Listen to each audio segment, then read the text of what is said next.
recording another vlog in the car. It is Tuesday. And I feel like I do this all the time. Like, I will have so much to do on, like, make my schedule and task list so intense on Monday that Tuesday I'm just exhausted and unmotivated. So I have not really been doing much today. I wanted to make it a writing heavy day.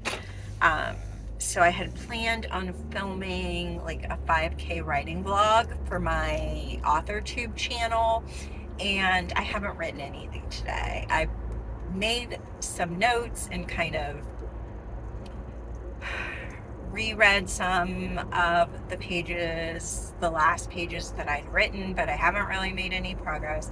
I don't know what I'm doing. I have spent a chunk of time mid-morning scrolling TikTok, which is fine. Like, I feel like everyone needs their downtime. Um, but I'm still really exhausted. So I am on my way to the dollar store.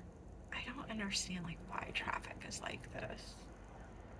Why are people like this? Um, but anyway, I'm on my way to the dollar store because we haven't really, and I'm not much of like a decorate every season person. I usually have some stuff that I kind of put out at the start of this, or you know what I mean? Like, I make a seasonal kind of transition, and after winter and spring, I try to make the house feel a little bit lighter and airier, and that's really, and then obviously I decorate um, for the Christmas holiday because that is my son's favorite time of year. He is obsessed with Christmas, like most little kids are, but not just even like the Santa of it all. He loves everything about the lights, all of the decorations that we put up in the house. He has definite opinions and ideas about that. He loves all of the activities we do, the Christmas music, like, he loves it all. Um, and so all of the decor that we kind of have out around the house is what's been up since spring. And so I thought it would be a little bit nicer to, at the very least, transition um, the dining room table to some fall deco. That's really the only thing that I decorate. I'd like to decorate the kitchen, but honestly,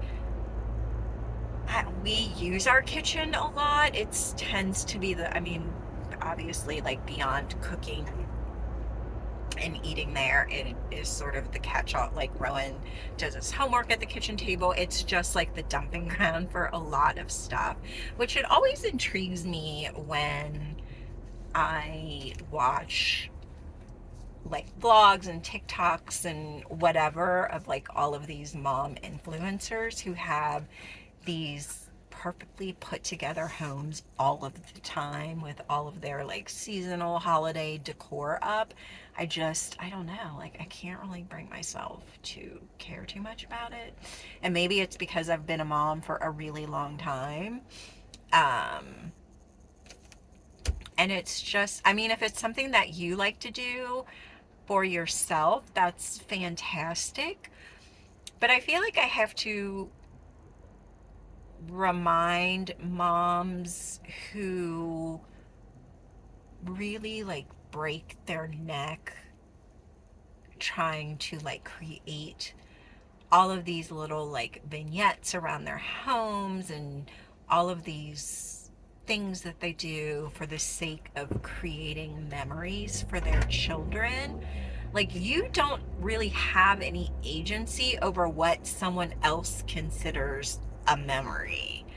Um, and, you know, I have my oldest child is 30 and my youngest is 8. And so the things that when we're all together and my kind of grown-up kids reminisce about and talk about as memories of their childhood are not necessarily anything that I remember for the most part, or that like I did specifically to create memories for them. Save for one, and it wasn't really like creating a memory, it created a holiday kind of tradition in that one year, which this is something that I would never do now. And it just illustrates like the journey of parenting and being more self-aware and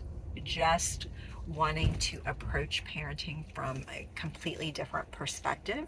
But one year my kids were being not really pleasant around Halloween. And I'm not like, we're not really, I think they're Halloween adults now, but we weren't really a big Halloween family. I didn't come from a Halloween family. I think it was something my mom got into a little bit later. I grew up in a I mean, my dad was a pastor, so I grew up in a fairly religious household. And it's not that Halloween was like my parents forbade me from celebrating Halloween. They didn't really care about it one way or another. And I actually remember our church having Halloween parties and whatnot. I mean, it was the 70s, so whatever. But like, it just wasn't that big a deal.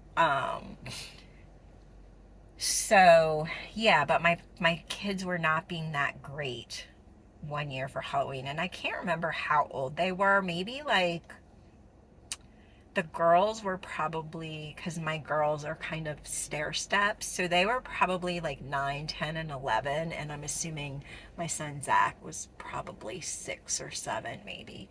um and so I told them, like, I had bought their costumes and everything, and they just were being extremely unpleasant. And so I told them that year Halloween was canceled. I was not taking them out trick-or-treating. We usually drove out to my parents' neighborhood, because that was the neighborhood that I grew up in, and all of the neighbors loved for, like, they all still lived on the street with my parents, and so they loved, all of them who had watched us growing up loved for us to bring our kids back to the neighborhood so they could see the kids. And so I said, you know, we're not going to Nana and Papa's. I'm not taking you trick-or-treating this year. But ultimately I felt really bad for them. So what I ended up doing was making them like little Halloween bags. And I think they had, you know, I had like candy. I made popcorn balls for them. I bought them like festive socks, and maybe t-shirts, I can't remember, but they were allowed to wear their costumes, and we sort of had a little Halloween movie night. So I think that first year we watched Arachnophobia, which I'm pretty sure that my kids were too young to be watching, but that's neither here nor there. And so that sort of started a tradition on how we celebrate, like how I celebrated Halloween with my kids. They still ended up going trick-or-treating the next year, but we still did like the little at-home Halloween party, and they watched their costumes, and they wore their costumes, and we watched a movie. But I would never, if, you know, Rowan wasn't being particularly at his best around Halloween, I can't, like, I don't believe in taking away something like that for your kids anymore. I would never choose that as a way to like discipline.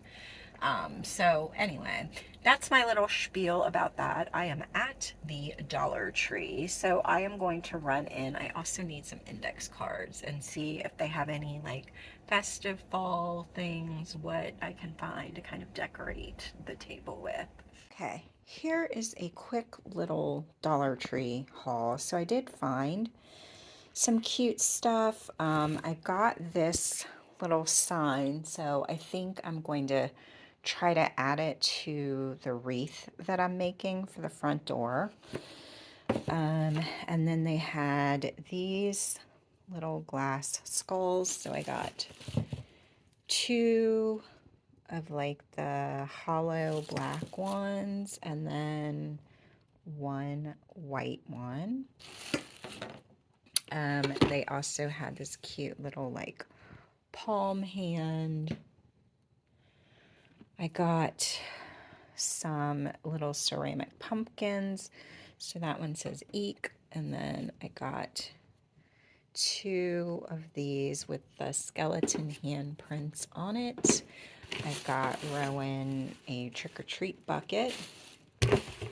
Let's see. I got cotton balls because I need those. They had these little like fake books, I guess they would be. Oh, wait. So I have some of these in different sizes.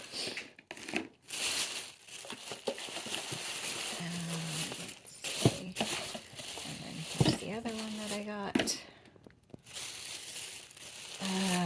I got tissue for my purse in the car, some page flags, some paper clips, this like mesh ribbon on a roll. I got these flowers. Some of them are plain, some of them have eyeballs. I'm not sure how I feel about those. What else did I get? Oh, hand sanitizer for my purse. They had these cute cards. So we have 2 birthdays, and those just went to the babies. And then these are the other flowers that I got. So a little texture. I wish I could have found more of these, but they only had one. These little like felted pom-pom balls.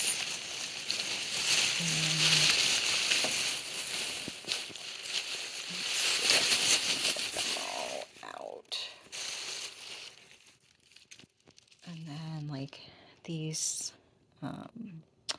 like daisies, these just kind of to add some texture and filler. And I think all the other ones look alike.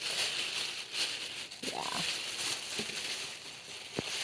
So that is my little Dollar Tree haul. I'm really happy with everything I found, actually. I didn't like the like regular fall stuff, but I was happy with the Halloween stuff.